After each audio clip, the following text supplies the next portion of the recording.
राष्ट्रवादी पक्षाचे राष्ट्रीय अध्यक्ष, महाराष्ट्र राज्याचे अर्थमंत्री तथा उपमुख्यमंत्री अजित पवार यांच्या वाढदिवसानिमित्त राष्ट्रवादी प्रदेश उपाध्यक्ष तथा सोलापूर जिल्हा नियोजन समिती सदस्य किसन जाधव, नगरसेवक नागेश गायकवाड, प्रदेश युवक सरचिटणीस चेतन गायकवाड आणि इच्छा भगवंताची मित्र परिवाराच्या वतीने विविध सामाजिक उपक्रमांचे आयोजन करण्यात आले। यामध्ये जिल्हास्तरीय कबड्डी स्पर्धा, रामवाडी यूपीसी सेंटरमध्ये 22 जुलै रोजी जन्मलेल्या नवजात शिशूंच्या नावे 5,000 रुपये राष्ट्रीयकृत बँकेत फिक्स डिपॉझिट करण्यात आले। तसेच क्षयरोग बाधित रुग्णांना 6 महिन्यांचे अन्नधान्याचे किट वाटप करण्यात आले।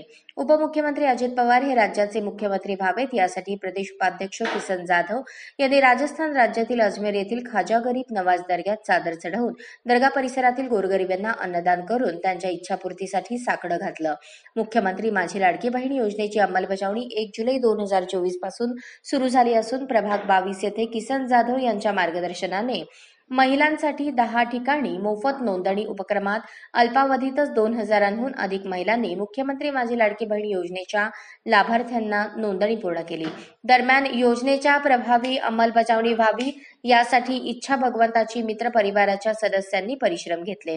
यावेळी मनोगत व्यक्त करताना प्रदेश उपाध्यक्ष किसन जाधव म्हणाले, राज्याचे उपमुख्यमंत्री तथा अर्थमंत्री अजित पवार यांनी मुख्यमंत्री लाडकी बहीण योजना आणली।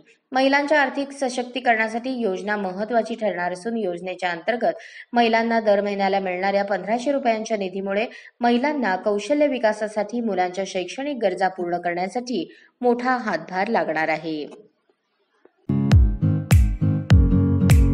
या बातमीपत्राचे प्रायोजक आहेत जय जवान जय किसान सैनिकीय स्कूल, नेहरू नगर, सोलापूर। अशाच नवनवीन अपडेटसाठी जनता राज्य न्यूज चॅनलला सबस्क्राईब करा, लाईक करा आणि शेअर करायला विसरू नका।